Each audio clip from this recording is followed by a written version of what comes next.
Demolition, and there's that right hand. They're duking it out, not by the right hand.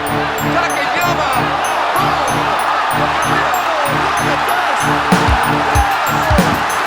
Green trunks for the southpaw, the notorious Conor McGregor. Black trunks for the champion, Jose Aldo Jr.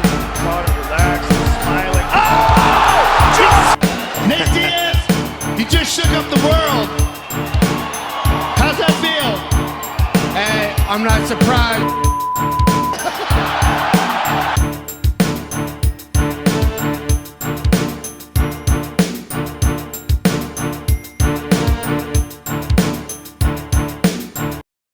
What is up, Chingasos Crew? It's time for another jam-packed episode of Chingasos Combat Crew. Hope your week is going off to a great start.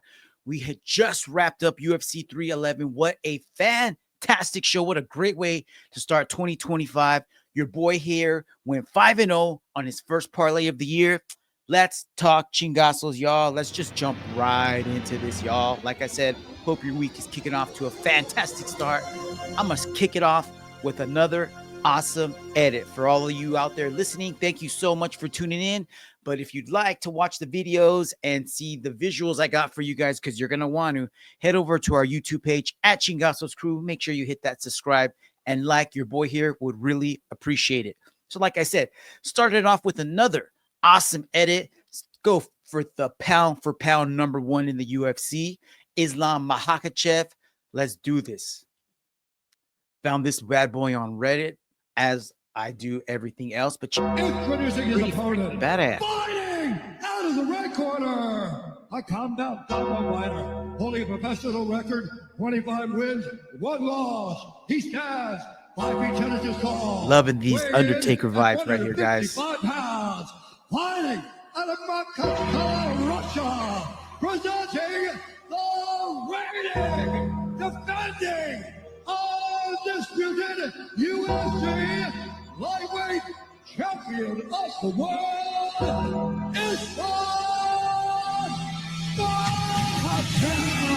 Oh, this is badass. This is a clean edit right here, man.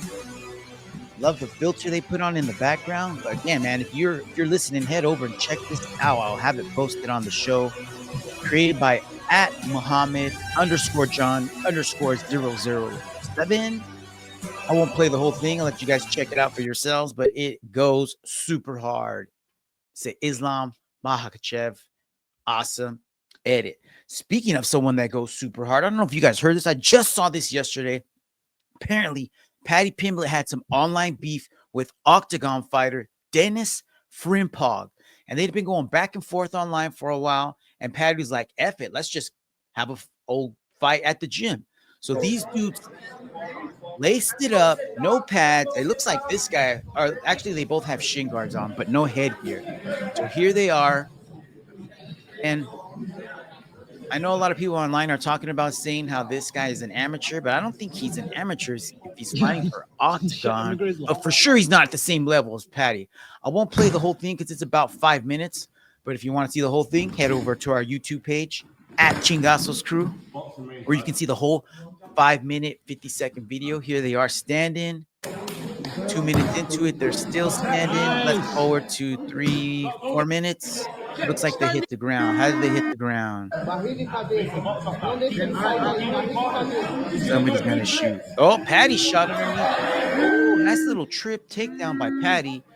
This is how it ends, though, y'all. Check it out. Eventually, after Paddy passes guard, takes his back, gets one hook in, gets 2 hooks in, now has a rear naked locked in. And the video stops, but apparently, dude tapped out.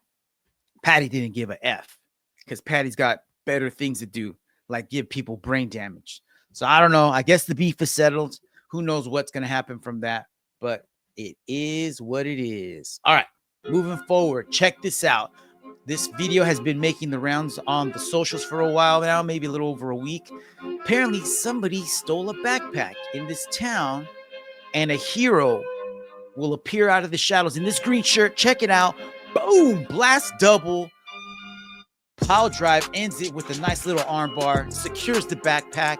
Excellent technique by my man there on the screen. Just goes to show you, jiu-jitsu is for the gente, people. Sign up for jiu-jitsu class. If you're in the Central Valley, head over to Rivalry Jiu-Jitsu. You will not regret it. Let's keep this show going. Let's keep it going. All right. So check this out. I thought this would be interesting. I'm not sure how many of you out there watching or listening pay attention or watch BKFC, but there are some really good fights. I mean, yeah, they do get pretty messed up, but the fighting is on point and they're fixing up. I guess they're taking a page right out of PFL's page, which we will be talking about in a little bit. So this is not good. I don't know where they're getting this money from. I don't know how long it's going to last. What the heck are you talking about, Frank? Let me tell you guys. PFL plans to do a 64-man tournament in 2025 with the winner getting a cool, hard $15 million. What the fuck? That is insanity. Plus another $10 million for the people that are in the tournament. So these guys are set to make a buttload of cash in 2025. One thing that I do like, though, is that they didn't start off this way. They started slowly ramping it up. And now they're going mainstream here. So I'm looking forward to this. Let's see what happens. You know that your boy here is going to keep you posted on this one. All right. You know, we had Renato stepping up last night for the main event. But before we get to that, check this out. This is just some chill GMP by our boy Renato in his last fight against Benoit Saint-Denis. I did not realize the level of work that this guy put in this first round, man. He basically took his steam out this whole time in 5 minutes because they ended up going another round, but he was just not the same, man. And on top of that, I don't know if you guys noticed, but Renato had a super bad collarbone injury heading into this. Looked like he had a bump sticking out of his back. Kudos to Renato and his awesome GMP, but was it enough to handle Islam Makhachev? We'll get to that in just a bit, guys. Keeping the show going, still staying on the Renato tip here. Renato Moicano has always, not always, but as of lately, the dude is on fire on the mic. And at the UFC press conference, he came out with this nice little soundbite. I don't have it. I just have the quote here. But allegedly, he said, "I'm going to beat this old man." Well, I looked it up after I heard John Anik say this, just to confirm. But Renato, you're actually 15 days older than Benio, bro. 15 days older. That's neither here nor there, like Fonzo likes to say, because the fight didn't end up going down like it was supposed to. We'll talk about that in just a bit. Let's keep the show going, though. All right. I talked about this last week when we had the first event of 2025, but could this have been the KO of the year already? I'm talking about Cesar Almeida versus Abdul Hassan. Check it out. I got it on the screen right now. What do you guys think, man? Hassan throws 1, 2, 3. Almeida's like, cool story. Here's my left hand. Taste it. Bah! Lights out. I got to say, man, so far, I would say Caesar's for sure KO of the year when I compare him to the KOs from last night's fight.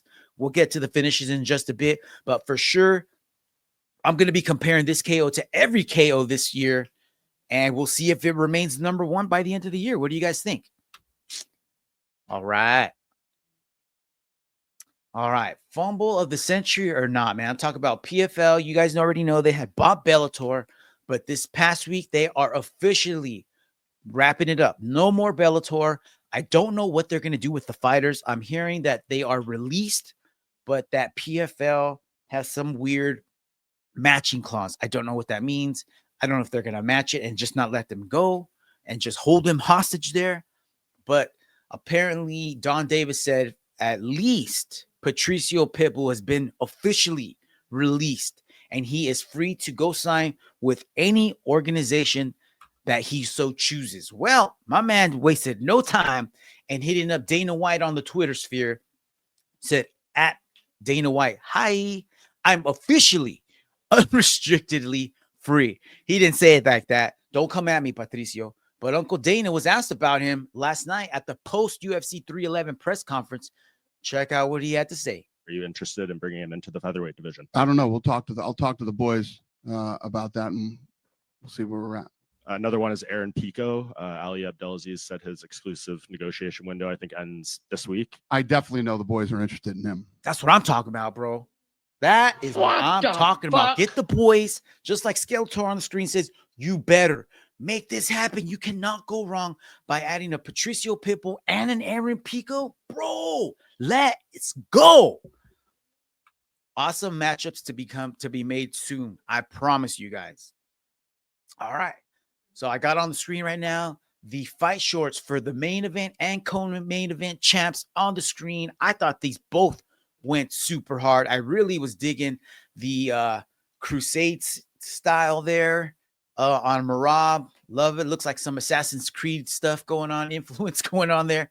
But Islam, super hard with those mountain ranges on the back and the sword on the side. Bro, that is sick. Those shorts are badass.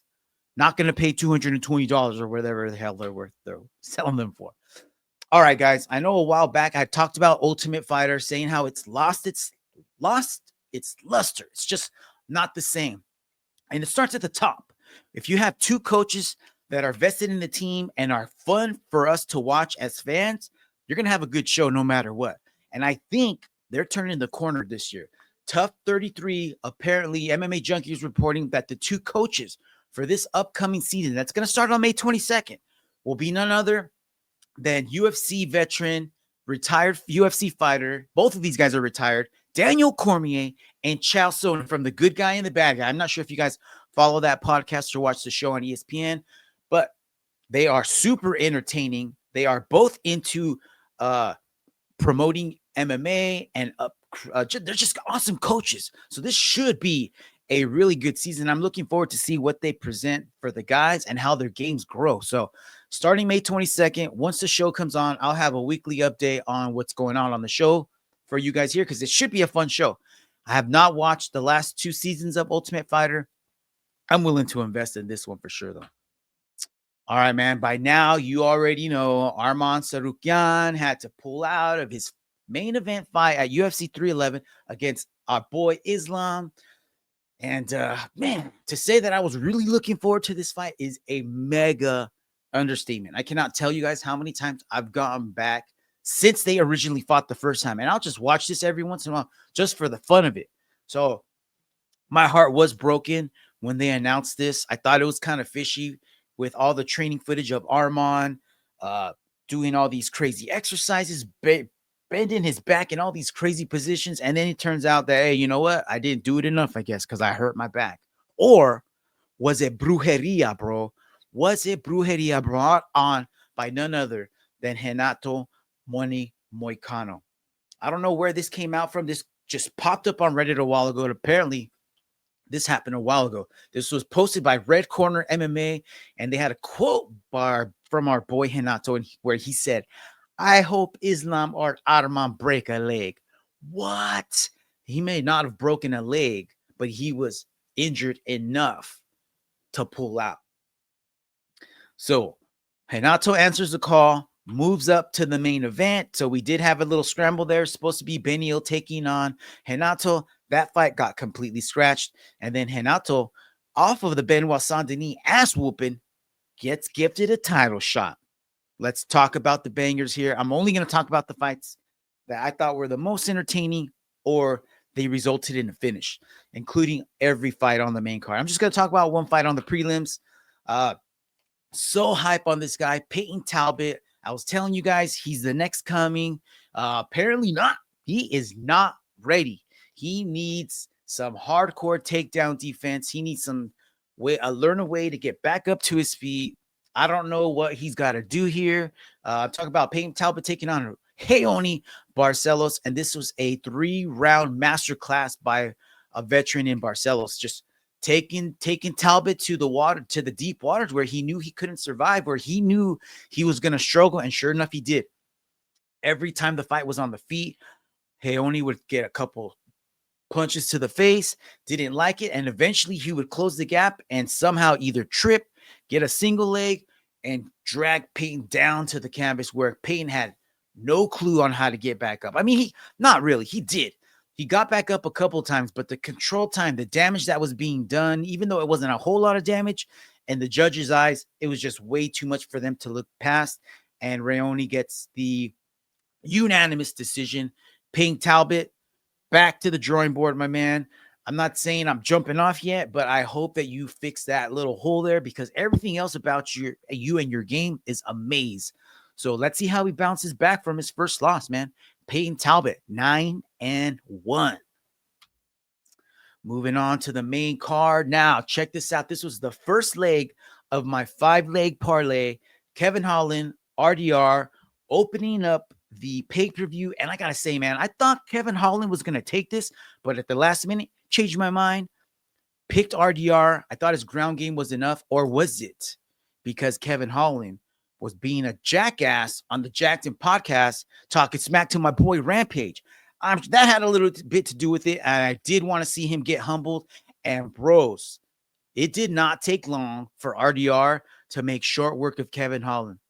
He ended up ducking under a punch, got the takedown, and here we are, 1 minute and 53 seconds left in the first round. RDR chasing the back, using this little Kimura trap almost like, but ends up getting a figure 4 body lock on Kevin, softens him up, and then he just sinks in the rear naked. Now, Kevin Holland, before the fight, had said there's no way that he sees himself getting submitted by RDR. Dude, you are wrong. You got your head up your butt so much. I think that's like his 5th loss in his last 6 fights. So we might want to do something about that, Mr. Holland. RDR, second fight in the UFC, 2-0, 2 submissions.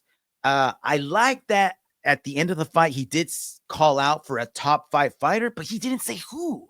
Could have said anybody. I heard in the post-fight interview, they were really hoping he would call out Bo Nickel, but Bo Nickel, I don't even know if he's actually, I don't think either of these guys are ranked. Bo Nickel might be at the bottom, maybe 15 or something like that. I have to look into that. But RDR, make an official call out, bro. Don't just say, give me someone in the top 5. Give us a name, bro. Give us a name. So that's how the pay-per-view started. Next fight up was Jailton Almeida versus Sergei Spivac. And I was wondering, which version of Jailton were we going to see? Were we going to see the Jailton who's just constantly chasing after subs, which is cool, but he gets in such awesome positions where he could rain down tons and tons of damage, scaring the crap out of all the heavyweights in the UFC division. But a lot of times he would choose to just chase a sub, go after the choke, go after a limb or something. And in this case, something may have switched. This is Jailton Almeida, 27 seconds left in the round. Round 1, gets full mount on the polar bear, and he just starts dropping hammers, bro. Starts dropping hammers. In a little bit, he gets the hooks. I thought he was going to start going for the choke. Nope. Flattens him out and finishes him off with like 9 seconds left. 8, 7, 6. Jason's like, yo, bro, that is enough. 7 seconds left in the round. Jailton finishes it with some nasty ground and pound, man. Dude is a monster, man. If he can develop his hands just a little bit more and work in some sneakier takedowns, dude is going to be a problem. He's come a long way. I'm glad he got the W like that. He definitely made a statement. Let's see who he gets next, man. It's going to be awesome. 2025, they're heading out the gates running. This could have been a main event on a pay-per-view, on a fight night, on anything. Jiri Prochazka versus Jamhal Hill. We were wishing we could have gotten the most out of this, but what they gave us was just enough. I'm not sure if you guys got to watch this fight. It was an awesome fight. If you have a chance, go back and watch it. Round 1, Jiri actually puts Jamhal down on his butt. Jamhal bounced back. I think in my eyes, he won round 2, but in round 3, Jiri had something to say. So he had already dropped Jamhal in the first round. Here he drops him for the second time, follows him down, starts chasing him with some hammers, bro. He doesn't even try to go for the back. He just wanted to bring the pain. Jamhal, though, fights back to his feet, but he had taken a ton of damage.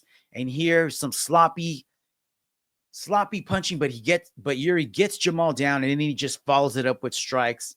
and that is enough. Ref calls a stop to the fight in the third round, little with about just under 2 minutes left in the fight. But yeah, check that out, man. Just hammers coming from all over. And the damage that Jamhal took in the first round, man, was not, I mean, it was plentiful. He had his left eye swelling shut. His nose was bleeding. He was in a dogfight. This fight did not go the way Jamhal thought it was going to go, but it did go the way probably most UFC old school fans thought. I thought this was how it's going to go. I mean, I just compared, I'm doing MMA math here, right? Just like everybody else. But I felt that the competition that Jiri had faced was way harder, way more difficult. And he proven himself against basically everybody who had been in front of him, except this guy named Alex Pereira. So he's been able to beat everybody except Alex. And Jamhal, I mean, it's not his fault. He fights who they put in front of him, but there's nobody, his resume is nowhere near the level of difficulty that Jiri's faced. So that's kind of what was making me think that Jiri was going to be able to finish this. And all the drama that Jamhal puts himself in, that's got to take a toll on his mind, on his mental health, probably thinking about it during training. And I don't want to say anything about people being out of shape because I'm mega out of shape at the moment, but I'm not paid to fight. And Jamhal, you are, bro. You're a paid athlete. You need to be in shape 24/7. And I'm not saying that you weren't in shape, but I thought that you did not look as in shape as you could have. I don't know. We'll see how he bounces back from this. You're now on a 2-fight losing streak. And we'll see what happens with Jiri. Jiri got on the mic and called for another fight against Alex, which is crazy to say, but we'll see what happens, man. I don't know if there's anybody else left in the rankings for Alex to fight. I mean, they announced a fight for Alex. I'll talk about that in a little bit. Let's get to the co-main and main event. Now, we were already saying we might have an early contender for knockout of the year. We might have an early contender for fight of the year. Talking about my boy, Merab the Machine Dvalishvili, taking on Umar Nurmagomedov. That's right. I got his autograph too, gente.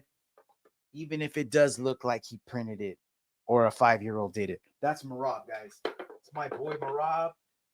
Vegas had Umar as a heavy favorite going into this fight. Merab was a big underdog. I placed him as the 4th leg on my parlay, and he repaid me with fight of the night. I got the judges' scorecards on the screen. Chris Lieben gave it 48-47 to Merab. He gave rounds 1 and 2 to Umar, and I had the same way. I had rounds 1 and 2 going to Umar, with rounds 3, 4, and 5 going to our boy Merab. If you didn't get to watch the fight, it was a maze. Apparently, Umar broke his hand in the first round. You really couldn't tell because he still was punching. He was still kicking. But I would say around midway through the second round, when there was about a minute or two left in round 2, he definitely started to slow down. Every time he would go back to his corner, Khabib was almost having to pump him up, letting him know that he's doing great, that he needed to keep moving forward. But you could tell the gas tank was starting to deplenish.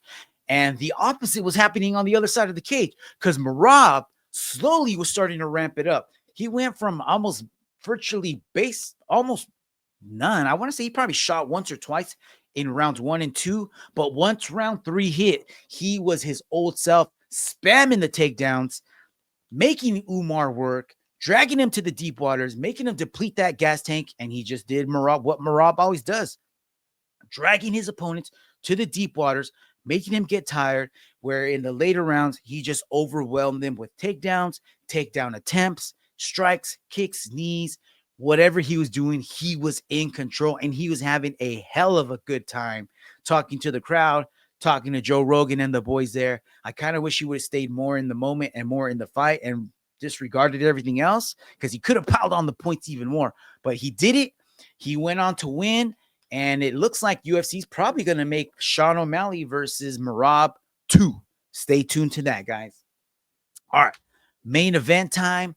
Islam Makhachev taking on late replacement Renato Moicano. And even though it was late replacement, Renato was training for a fight.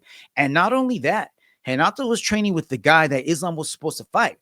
So I know the coaches were saying that they had a game plan, and all they had to do was transition that game plan. But bro, you give a game plan for Arman to Renato, that's not quite gonna work. You know what I'm saying?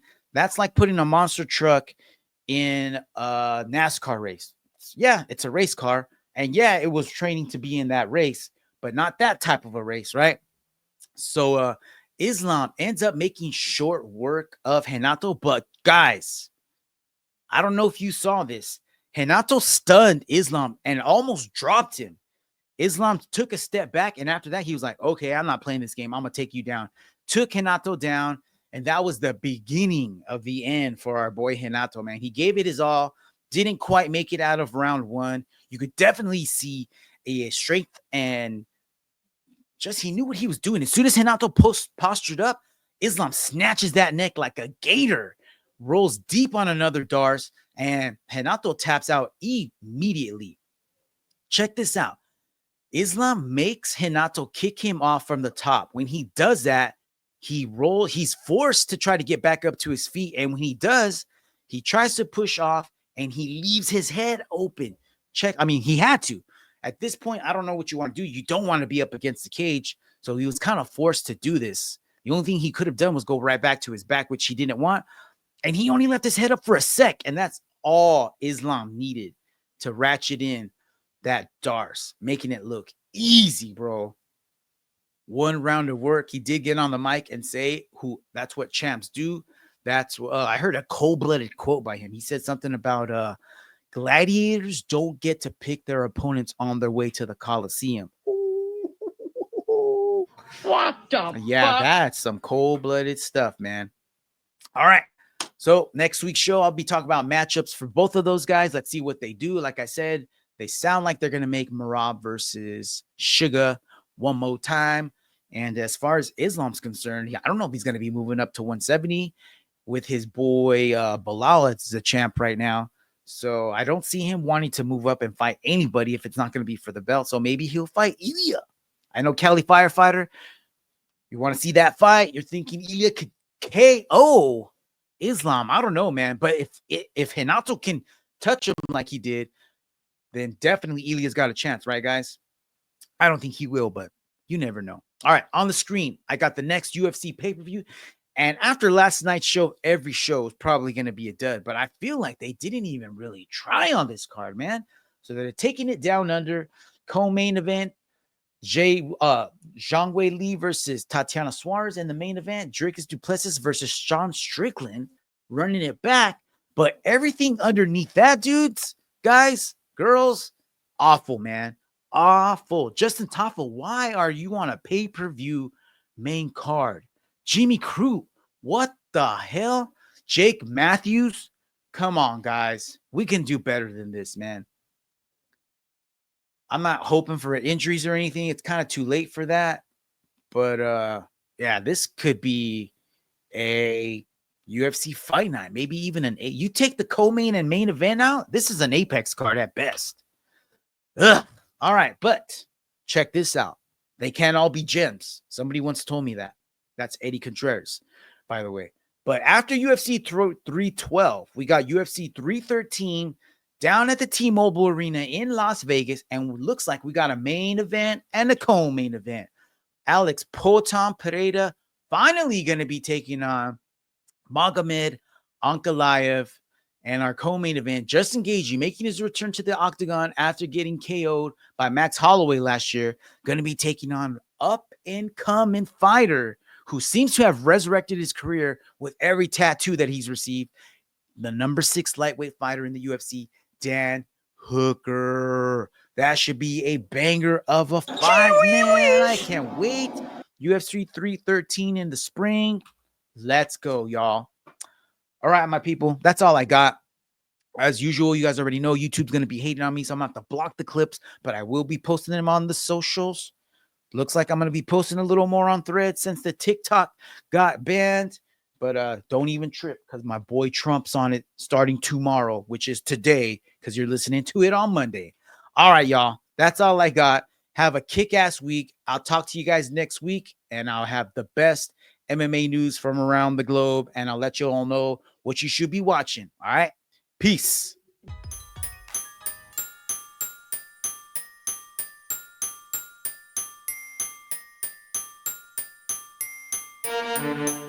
Demolition, and there's that right hand. They're looking it out. Mount Barcelos right hand.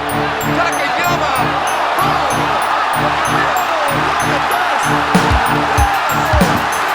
Green trunks for the southpaw, the notorious Conor McGregor. Black trunks for the champion, Jose Aldo Jr. Gotta relax, smiling. Oh! Nate Diaz, he just shook up the world. How's that feel? Hey, I'm not surprised.